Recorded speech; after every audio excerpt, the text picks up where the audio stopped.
Bismillahirrahmanirrahim.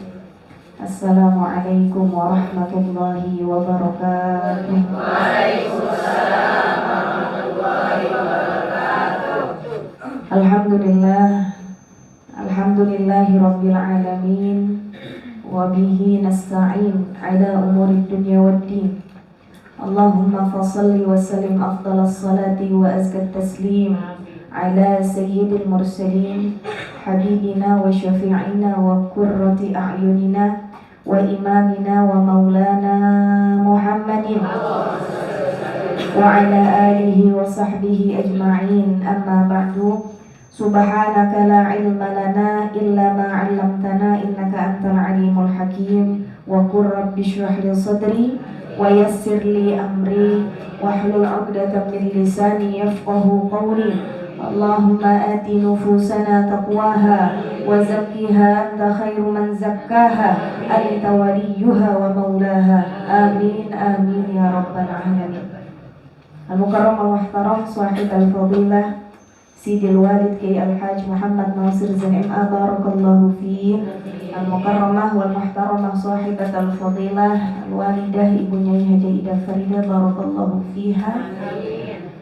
Ustadzat yang tadi tersebutkan namanya maupun luput saya sebutkan, mohon maaf, mohon redha. Mudah-mudahan senantiasa Allah rahmati dan berkahi guru-guru kita semuanya, disehatkan badannya, dipanjangkan umurnya, diberkahi ilmu dan perjuangannya. Para ibu-ibu jamaah Majelis Kajian Muslimah Ar-Rahmah, tadi saya pertama kali masuk depan pintu, saya mikir nih beneran musola Ar-Rahmah bukan ya? Ini kita pangling ya. Alhamdulillah, sampai tadi naik gemeteran tutup gelas jatuh.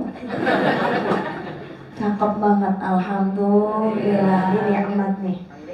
Ya, mudah-mudahan dengan begitu banyaknya nikmat yang Allah berikan kepada kita, hati ini nggak pernah lepas dari yang namanya syukur. Sebab kata Nabi Muhammad SAW, ketika sahabat bertanya, lantas ya Rasulullah, harta apa yang paling bagus untuk kita kumpulkan? Kalau misalkan dalam ayat dikatakan, walladzina yaknizuna adz-dzahaba wal fiddah wa la yunfikunaha fi sabilillah fabashshirhum bi'adzabin. Orang yang dia mengumpulkan emas, mengumpulkan perak, kemudian dia tidak menginfakkannya di jalan Allah, maka berikanlah mereka kabar gembira berupa azab Allah yang pedih. Sahabat bertanya, lantas ya Rasulullah, harta apa yang paling bagus untuk kita kumpulkan? Kemudian Nabi Muhammad SAW mengatakan, liyattakhidha ahadukum qalban syakiran wa lisanan dzakiran wa zawjatan tu'inuhu ala dini. Yang paling pertama kali Nabi Muhammad SAW sebutkan sebagai harta yang paling mahal, harta yang paling indah untuk kita punya, untuk kita kumpulkan, untuk kita miliki dan pelihara, qalban syakirun, hati yang gak pernah padam dari rasa syukur. Di sana di luar banyak orang yang gak seberuntung kita, tapi syukurnya justru lebih banyak.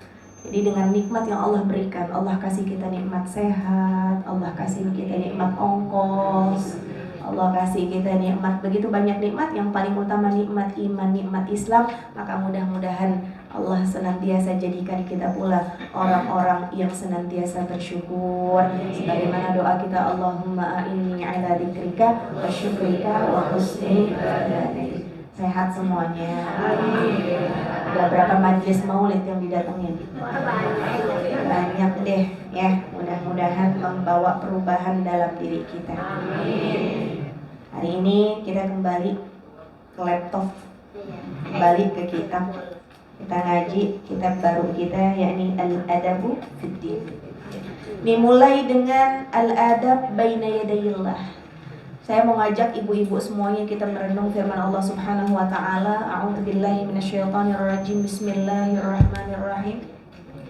Ma min najwa thalathatin illa huwa rabi'uhum wala khamsatin ma yakunu min najwa thalathatin illa huwa rabi'uhum wala khamsatin illa huwa sadisuhum wala adna min dzalika wala aktsara illa huwa ma'ahum aynama kanu thumma yunabbi'uhum bima 'amilu yaumal qiyamah innallaha bikulli syai'in 'alim. Nyari di buku emang gak bakal ada.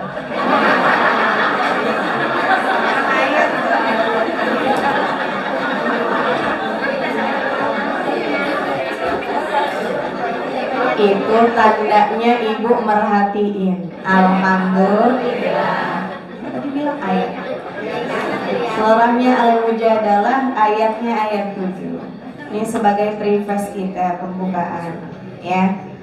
Ma yakunu min najwa thalathatin illa huwa rabi'uhum. Tiada pembicaraan rahasia di antara 3 orang kecuali Allah menjadi yang keempatnya. Wala khamsatin illa huwa sadisuhum. Orang ngobrol berlima, mereka sebenarnya bukan berlima, tapi Allah menjadi yang keenamnya. Wala adna min dzalika, tidaklah lebih sedikit dari jumlah tersebut, wala aksar ataupun lebih banyak dari jumlah itu, illa huwa ma'ahum, kecuali Allah selalu ada bersama mereka. Hari ini yang datang kajian misalkan 90 orang, yang ke-91-nya adanya Allah.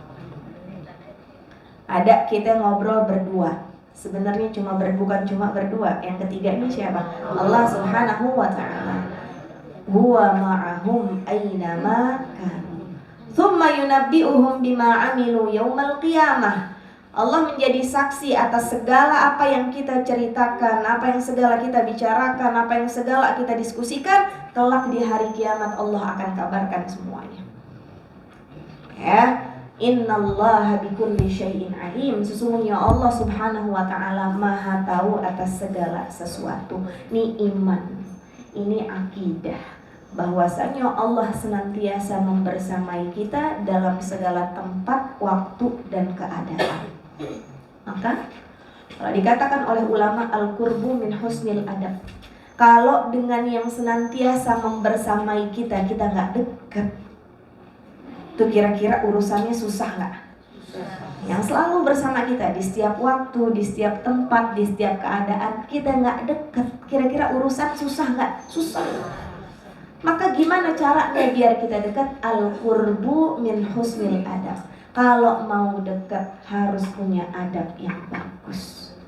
Mau dekat sama Allah harus memperhatikan apa-apa yang menjadi adab kita kepada Allah Subhanahu wa ta'ala. Baik, yuk sama-sama kita lanjutkan, baru lihat ke buku halaman 4. Bismillahirrahmanirrahim. Qala al-musannif rahimahullah, adabul mu'min baina yadayillah, al-adabu baina yadayillah ta'ala. آداب المؤمنين بين يدي الله تعالى إطراق الطرف وجمع الهم ودوام الصمت وسكون الجوارح ومبادرة امتثال الأوامر واجتناب المناهي وقلة الاعتراض وحسن الخلق ودوام الذكر وتنزيه الفكر وتكييد الجوارح وسكون القلب وتعظيم الرب وقلة الغضب وكتمان الحب ودوام الإخلاص وترك النظر إلى الأشخاص وإثار الحق واليأس من جميع الخلق وإخلاص العمل وصدق القول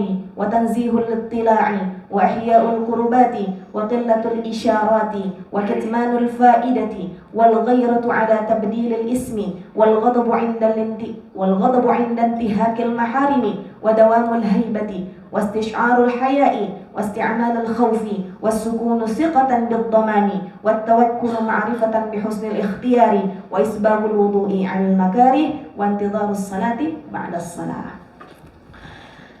Kita membahas dari adab yang tulisannya, dilihat semuanya, tulisannya adalah qillatul ghadabi. 2, 3, 4, 5, baris kelima.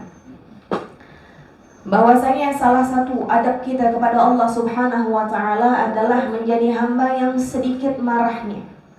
Bukan berarti kita nggak boleh marah, kita boleh marah, tapi marahnya kita adalah marah karena Allah Subhanahu wa ta'ala. Anak kalau salah dibiarin apa ditegur?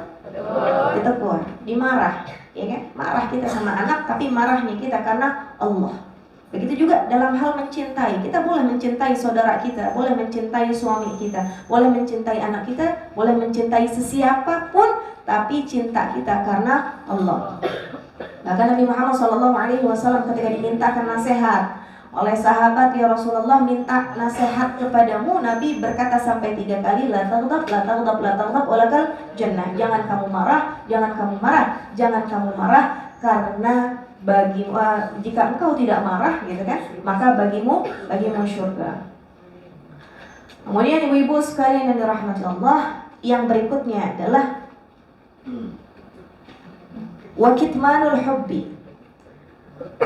Bagaimana dia bisa memilah dan memilih perasaan cintanya yang berada di dalam hati. Ini kita banyak hadir majelis maulid, akhirnya kita ngerti gitu, siapa yang sebenarnya harus menjadi orang yang paling kita cinta. Betul? Siapa dia? Nabi Muhammad, Allah Subhanahu wa ta'ala pertama, kemudian Nabi Muhammad sallallahu alaihi wasallam. Sebab apa? Kata Nabi Muhammad sallallahu alaihi wasallam, al-mar'u ma'a man ahabba. Seseorang akan dibersamai, akan dikumpulkan kelak di hari kiamat dengan siapa yang dia cinta. Kata Nabi Muhammad sallallahu alaihi wasallam dalam hadis yang lain, fa ahbib ma syi'ta fa innaka mufariquh. Kamu mau cinta sama suami silahkan, mau cinta sama harta silahkan, mau cinta sama jabatan silahkan, tapi ingat, fa anta mufariquh, kamu akan berpisah dengan itu semuanya.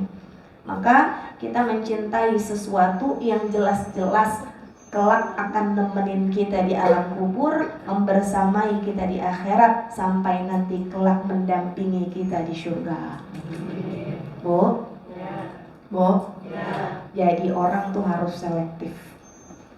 Kalau setiap dari hati kita nih punya rasa cinta, ya Bu ya, maka kita harus memilih-milih siapa nih yang kira-kira harus dan lebih kita cinta.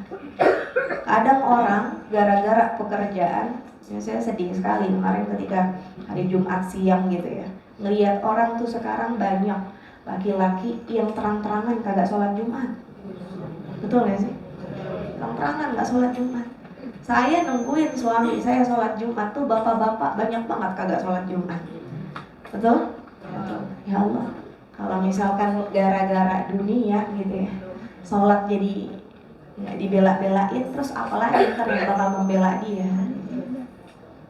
Jadi segala sesuatu yang kita cinta di dunia ini, kalau dia nggak nemenin kita nanti di alam kubur, kalau nanti dia nggak menjamin dirinya akan menjadi syafaat kita di hari kiamat, udahlah biasa-biasa aja. Kayak sama harta, nggak kita bawa kalau kita nanti. Betul ya Bu ya? Sama suami, sama anak, sama cucu, nanti di akhirat urusannya masing-masing. Tapi indah banget kita duduk di majelis maulid Nabi, kita mendengar bagaimana cintanya Nabi Muhammad kepada kita, akhirnya ngerti, oh saya jadi tahu yang seharusnya kita cintai adalah orang yang menjaminkan dirinya kelak akan menjadi sebab syafaat kita di hari kiamat. Ya, Kitmanul hubbi, selektif dalam mencintai. Kemudian wadawamul ikhlas. Ikhlas, selamanya kita tidak berpaling dari siapa? Dari Allah Subhanahu wa ta'ala. Kalau kita ngomong dawamul ikhlas, ada satu doa dalam wirid kita yang sebenarnya kalau kita baca, itu doa bisa menjadi hisan buat kita, bisa menjadi benteng buat kita, buat jangan sampai mendekati perbuatan-perbuatan syirik, perbuatan-perbuatan menyekutukan Allah Subhanahu wa ta'ala. Apa doanya? Allahumma inni a'udzubika min an nusyrika bika syai'an na'lamuh wa nastaghfiruka lima la na'lam. Coba ikutin semuanya. Bismillahirrahmanirrahim. Bismillahirrahmanirrahim. Allahumma inni a'udzubika min an nusyrika bika syai'an na'lamuhu wa nastaghfiruka lima la na'lamuhu. Allahumma inni a'udzubika min an nusyrika bika syai'an na'lamuhu wa nastaghfiruka lima la na'lamuhu. Ya Allah, lindungilah aku dari perbuatan yang membuatku cenderung menyekutukanmu ya Allah, perbuatan yang aku ketahui, dan mohon ampun atas perbuatan yang aku tidak tahu. Orang fahamnya menyekutukan Allah tuh cuma menyembah berhala doang. Orang fahamnya menyekutukan Allah tuh berarti kafir, musyrik. Padahal bisa jadi mempersekutukan Allah dengan hartanya, bisa jadi mempersekutukan Allah dengan pekerjaannya, ya kan? Gara-gara HP ada panggilan sholat, sholatnya jadi dientar-entarin. Tuh, gara-gara kerjaan meeting sama atasan ada panggilan sholat, sholatnya malah dilewatin. Itu salah satu perbuatan yang mempersekutukan Allah Subhanahu wa ta'ala. Ya. Kemudian yang berikutnya dalam ayat surah Al-Bayyinah juga kita nih belajar. Bismillahirrahmanirrahim. Wa ma umiru illa liya'budullaha mukhlishina lahud-dina hunafa. Dan tidaklah mereka diperintahkan kecuali untuk beribadah kepada Allah Subhanahu wa ta'ala dalam keadaan ikhlas. Saya belum takkid ini dari hadiskah atau dari perkataan sahabatkah. Tatkala ditanya apa itu artinya ikhlas, ikhlas itu ketika seseorang menyembunyikan kebaikannya seperti dia menyembunyikan dosa-dosanya. Orang yang menyembunyikan amal solehnya seperti halnya dia menyembunyikan dosanya. Dan yang sekarang terjadi, orang kalau bikin dosa diam-diam, jangan sampai orang tahu jeleknya saya. Tapi urusan bikin amal soleh, alhamdulillah sedekah subuh don di status. Jadi malaikat mau nyatet lah, gue udah keduluan. Ya, jadi kalau bikin amal soleh tuh di statusin aja, giliran bikin dosa diam-diam.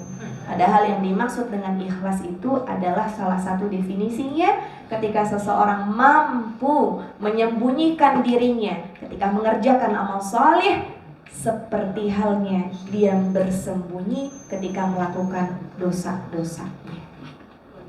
Ya, ibu sekalian yang dirahmati Allah, yang berikutnya adalah tarkun nadhari ilal ashkhas, meninggalkan pandangan-pandangan kita terhadap orang lain, pada selain Allah, kepada manusia. Apapun yang kita lihat, kadang kita sungguh senang sama manusia karena cantiknya, kita senang sama manusia karena badannya bagus, atau karena hartanya banyak, jabatannya tinggi. Ini yang harus kita tinggalin. Kenapa begitu? Bagaimana Allah melihat kita, itu yang harus kita ikut. Bagaimana Allah melihat kita? Dalam hadis Nabi Muhammad SAW, Nabi cerita, Innallaha la yanzur ila ajsadikum wala ila suwarikum. Allah enggak melihat bagaimana bentuk fisikmu, bagaimana bentuk tubuhmu, tapi Allah lihat walakin yanzuru ila qulubikum. Tetapi Allah melihatnya justru ke hatinya. Lah kita kalau melihat orang kebanyakan casing ya Bu, betul nggak? Sampai ada mahfudz itu kata mutiara Arab yang mengatakan in qalla mali fala khillan yusahibuni in zada mali wa kullun nasi khullani. Kalau saya lagi nggak ada duit, nggak ada orang yang mau nemenin saya. Tapi giliran saya banyak duit, semua orang mau jadi teman saya. Ada yang begitu. Itu dalam mahfudz. Saya ngajar di pondok, di kelas 3 intensif itu setara sama kelas 2 SMA gitu. Ketika saya bacain kata mutiara itu pada ketawa semuanya. Bener Ustazah, kalau kita lagi banyak paket nih, banyak teman-teman kita, katanya gitu. Kalau kita dapat paket, banyak makanan nih, teman kita pada ngerubung Ustazah, gitu ya. Tapi giliran kita lagi nggak punya makanan gitu, teman-teman yang banyak makanan tuh pasti banyak temennya. Itu nggak di mana-mana Bu, begitu. Betul nggak? Ya. Ada Ada dalam kata Mutiara Arab seperti itu. Kalau duit saya dikit, saya nggak punya teman. Kalau saya lagi banyak duit, semua nemenin saya. Ini manusia harusnya malu ya sama Allah ya. Manusia banyak lihat luarnya, tapi Allah nggak pernah ngelihat kita dari kulitnya. Allah nggak lihat kita dari rupanya. Allah nggak lihat kita dari hartanya. Walakin yanzuru ila qulubikum. Tapi Allah melihat kita dari hatinya. Maka jangan banyak atau kita tinggalkan memandang orang dari luarnya. Wa itsarul haqqi. Ya, betul ya, wa itsarul haqqi.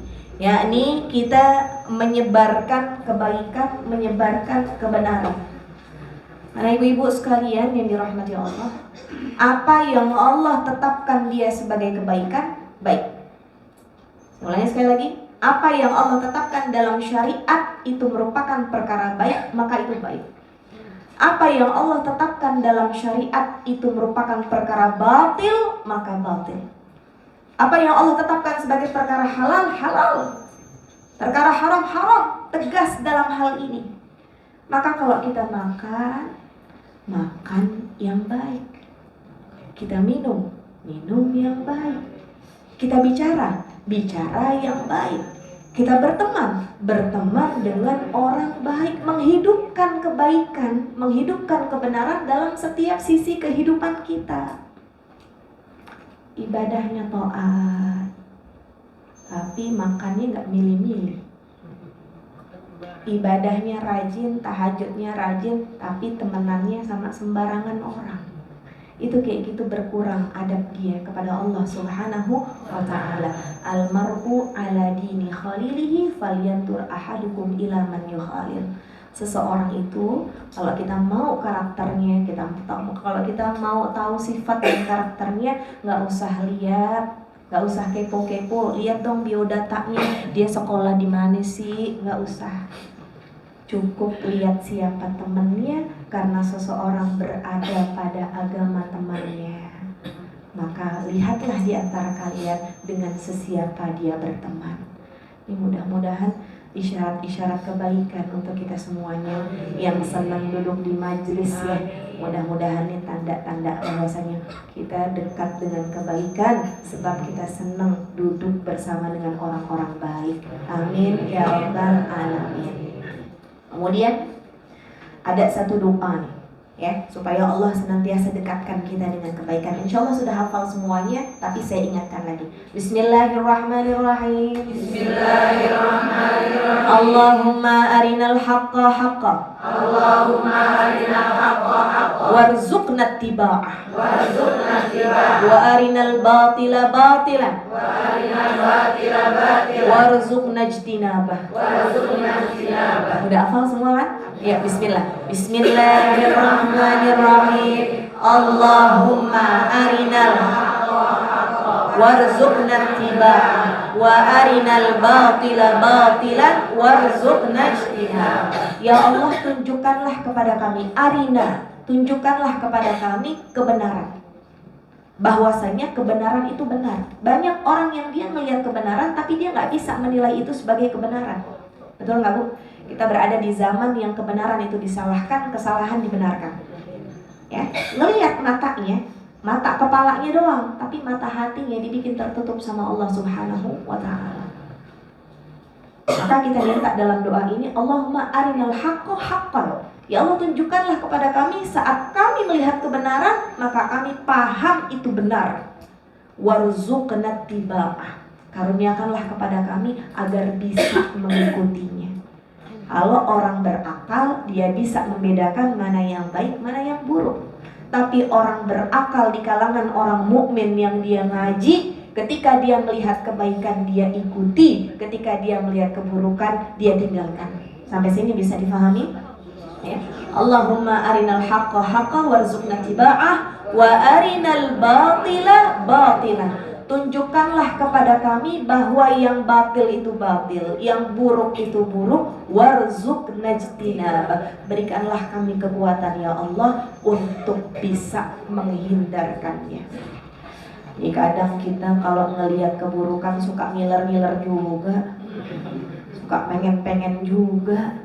suka tergoda juga, ya rindah dikit. Nah, ada nggak yang begitu? Karena sekarang Bu, zaman dimana keburukan itu dibungkus, Bu, keburukan dibungkus dengan sesuatu yang menyenangkan, betul? Betul? Iya. Orang tuh sekarang kalau lihat opa-opa Korea tuh sengaja Bu dibungkus, dibikin fisiknya cakep-cakep, ganteng-ganteng, biar anak-anak muda tuh matanya pada kesono. Betul nggak? Padahal sebenarnya nilai-nilai yang dia berikan adalah nilai-nilai yang buruk, jauh dari ketaatan kepada Allah Subhanahu wa ta'ala. Ya. Jadi tadi apa? Itharul haqqi. Doanya itu banyak dibaca. Ya. Kemudian yang berikutnya ibu-ibu sekalian yang dirahmati Allah, wal ya'su min jami'il khalqi. Kita enggak bersandar kepada makhluk. Ini ada perkataan ulama yang sangat indah nih, jadi pegangan buat kita semuanya. Man i'tamada 'ala malihi qalla, wa man i'tamada 'ala an-nasi malla, wa man i'tamada 'ala 'aqlihi dhalla, man i'tamada 'ala sultanihi dhulla, wa man i'tamada 'ala Allahi fala qalla wala malla wala dhalla wala dhalla. Barang siapa, kata ulama, yang dia bersandar kepada manusia, kepada harta, maka harta itu akan habis, akan berkurang, akan habis. Barang siapa yang bersandar kepada manusia, satu ketika manusia bisa membenci dia, bisa meninggalkan dia. Barang siapa yang bersandar kepada akalnya, bersandar kepada kepintarannya, bersandar kepada kecerdasannya, maka dia akan tersesat, keblenger. Tahu keblenger Bu? Keblenger ya. Karena dia tidak bersandar kepada Allah Subhanahu wa ta'ala. Wa man i'tamada 'ala sultani. Barang siapa yang dia bersandar kepada jabatannya, sesungguhnya jabatan itu akan menghinakannya. Tapi barang siapa yang dia bersandar kepada Allah Subhanahu wa ta'ala, sesungguhnya Allah tidak akan berkurang maupun hilang, Allah tidak akan meninggalkan dan membencinya, Allah tidak akan menghinakannya, dan Allah Subhanahu wa ta'ala tidak akan mengecewakannya. Maka ibu-ibu sekalian yang dirahmati Allah, harusnya kita bersandar kepada siapa? Allah Subhanahu wa ta'ala. Wa tawakkal 'ala Allahi wa kafa billahi wakila. Cukuplah Allah menjadi tempat kita bersandar.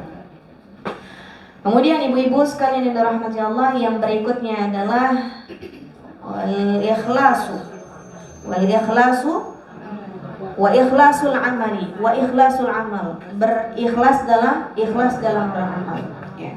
Kemudian berikutnya wasidqul qaul, jujur dalam berkata. Artinya kalau jujur dalam berkata, maka hendaknya meninggalkan apa yang menjadi lawan katanya, ninggalin perbuatan dusta. Ninggalin perbuatan dusta. Dusta, bohong, ngibul, itu bukan sifatnya orang mukmin. Itu bukan sifatnya orang mukmin. Orang mukmin tuh punya sifat jujur. Sebagaimana pimpinannya kaum mukminin, kaum muslimin Nabi kita Muhammad sallallahu alaihi wasallam. Hatta orang yang benci kepada Nabi, ketika ditanya man huwa Muhammad, dia akan jawab huwa al-amin. Sampai kaum kafir Quraisy yang benci sama Nabi kita Muhammad sallallahu alaihi wasallam, kalau dia ditanya siapa sih Muhammad, dia akan menjawab Muhammad itu adalah orang yang tidak pernah berdusta. Muhammad adalah orang yang jujur. Muhammad adalah orang yang dapat dipercaya. Maka kita belajar dari Nabi kita Muhammad sallallahu alaihi wasallam bahwasanya karakter orang mukmin adalah perkataannya dapat dipercaya, bisa dipegang omongannya, Bu. Halo? Kata Nabi dalam hadis apa? Hendaknya kalian jujur, karena jujur mendekatkan pada kebaikan, kebaikan mendekatkan kepada syurga. jauh-jauh dari perbuatan dusta, karena dusta mendekatkan pada perbuatan dosa, dan dosa menghantarkan kita kepada api neraka. Na'udzubillah min dzalik. Ada karakter orang jujur satu yang disampaikan sama ulama as-sadiq la ajubalahu. Orang jujur tuh punya karakter gak suka bangga-banggain dirinya. Orang jujur punya karakter tawadu, gak suka bangga-banggain dirinya. Nih kata ulama, jadi pegangan kita.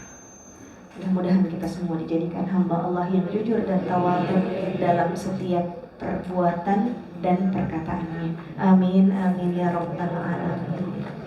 Kemudian berikutnya, wa tanzihul ittila'i, wa tanzihul ittila'i, wa tanzihul ittila'i, mensucikan pandangan. Apa tuh maksudnya? Kalau ngomongin perawatan, ya kan? Saya kemarin udah bahas tuh ketika di Jogja. Kita kalau perempuan ngomongin perawatan tuh yang diinget kerembatnya, lulurannya, kukunya, skincare-nya. Glowing belum nih? Rata nggak nih ya bedak kita gitu ya? Kenapa? Karena kita pahamnya orang kalau melihat kita yang dilihat adalah itunya.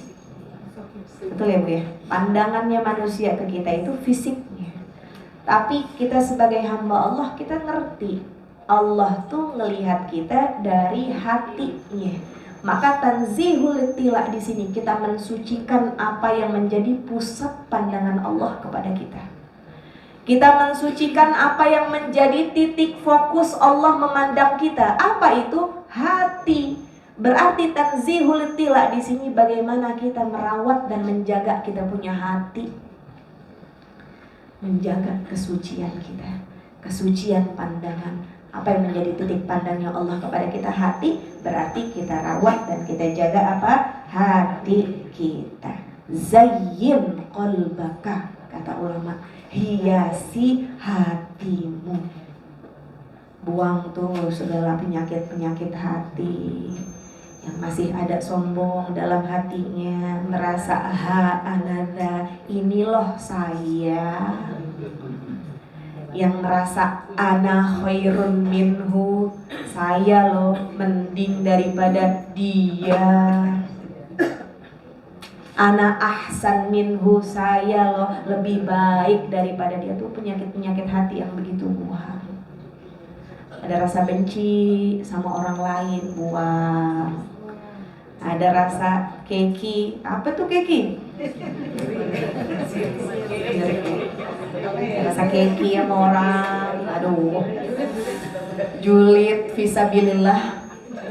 Ada yang merasa keki, itu penyakit-penyakit hati. Ya, tanzihul ittila, kita mensucikan pandangannya Allah, kita mensucikan apa yang menjadi pusat pandangan Allah kepada kita. Kita bersih-bersih hati kita. Mudah-mudahan pulang dari sini jadi hamba-hamba yang hatinya pada bersih. Amin ya rabbal alamin. Wa hayaul wa ihya'ul qurbat. Wa ihya'ul qurbat artinya adalah berupaya untuk terus mendekat kepada Allah Subhanahu wa taala. Mengerjakan yang wajib, melazimkan yang sunnah. Mengerjakan yang wajib, melazimkan yang sunnah. Kemudian berikutnya qillatul isyarat. Sedikit kita memerintah, ya, sedikit kita memerintah.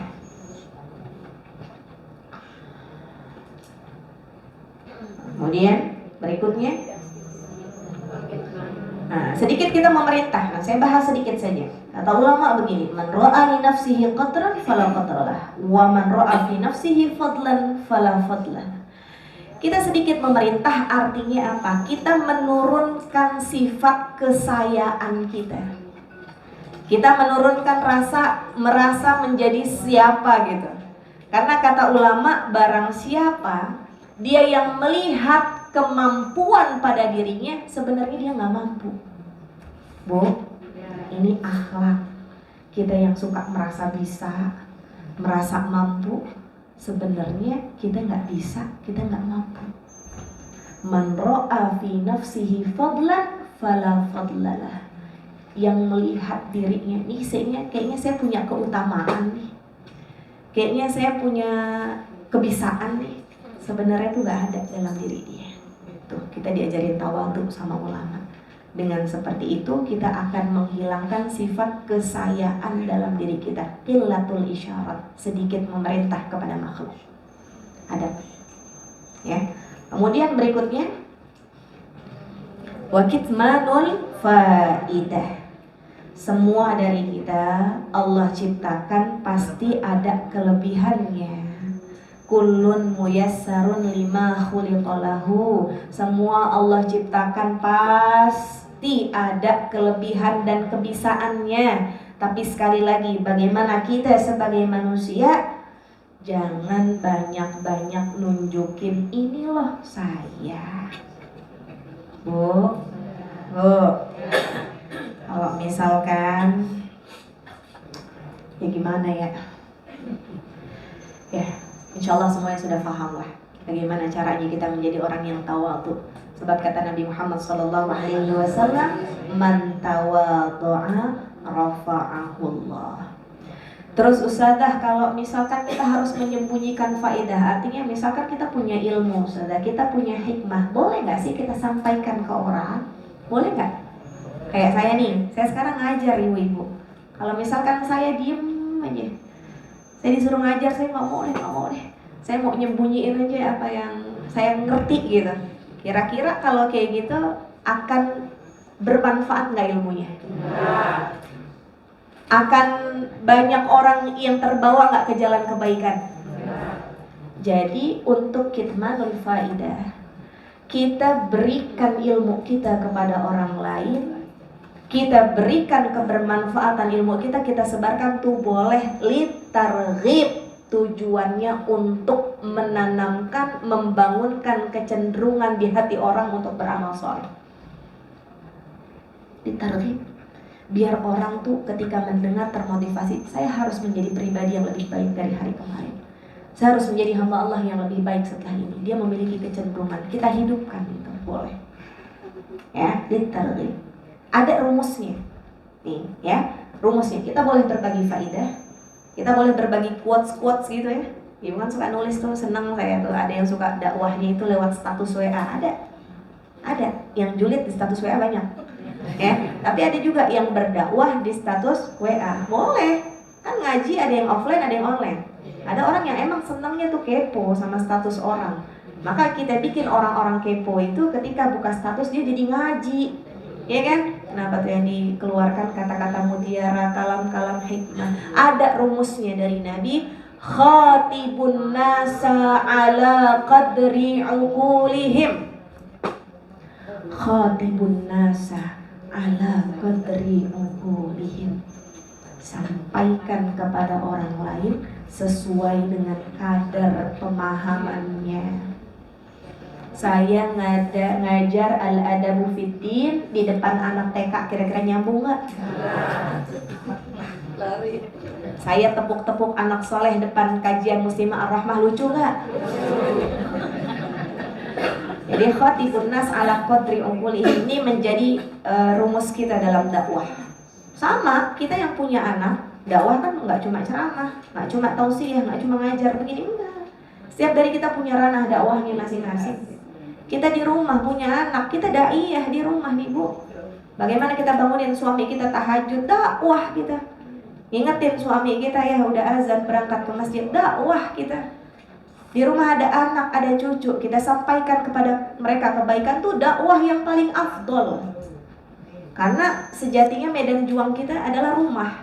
Nah, khatibun nas ala qadri uqulihim, yang punya anak SMA sama yang punya anak kecil gaya ngomongnya pasti lain. Betul ya? Kalau udah anak gede dikit, bahasa ini dia udah kagak bisa dikerasin. Entar kalau dia dikerasin malah jadinya bebel. Betul nggak? Betul. Tapi kalau anak kecil agak dikerasin dikit, maksudnya bahasanya tinggi dikit suara kita, ya gitu ya Bu ya. Dia nggak marah, kenapa? Hatinya masih bersih, nggak ada dendam dalam hatinya. Khatibun nas ala qadri uqulihim. Berbicaralah kepada orang lain sampaikan hikmah kepada orang lain sesuai dengan kadar akalnya, kadar pemahamannya. Ya, kemudian berikutnya, udah jam 9, kita mau hadir maulid ya. Insyaallah saya terakhir wal ghairah ala tabdilil ism, artinya kita selalu semangat dalam memperbaiki diri. Insyaallah. Ibu-ibu sekalian yang dirahmati Allah, saya harapkan apa yang kita pelajari dari al-adabu fid din, khususnya al-adabu baina yadayillah, adab kita kepada Allah Subhanahu wa taala, saya harapkan ini bisa menjadi anak tangga kita. Anak tangga untuk bisa menjadikan kita hamba yang lebih dekat lagi kepada Allah Subhanahu wa taala. Kita melazimkan adab-adab ini yang sudah kita pelajari. Mudah-mudahan Allah Subhanahu wa taala berkenan menerima kita dan memasukkan kita ke dalam golongan yang Allah ceritakan dalam Al-Qur'an, sebut-sebut ibadur rahman. Amin amin ya rabbal alamin.